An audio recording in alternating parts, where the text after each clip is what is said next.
কিছু সময় আগে এখানে একটা ব্রিজ ছিল, তো ব্রিজটাও এখন আপাতত ভেঙে গিয়েছে। তো সেই কারণে এদিক দিয়ে এখন যাতায়াত খুব কম হয়। এদিক দিয়ে ঘুরে ওখানে ঢোকা যাবে, জঙ্গল দিয়ে ঢোকাটা রিক্সের বলে ওদিক দিয়ে গেলাম না, তো এদিক দিয়ে যাচ্ছি।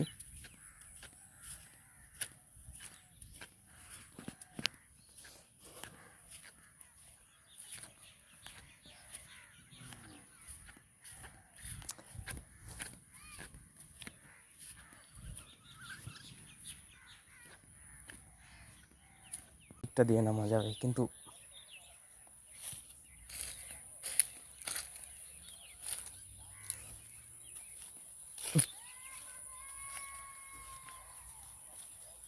জায়গাটা একটু নোংরাই, যেটা খুব, ও দেখুন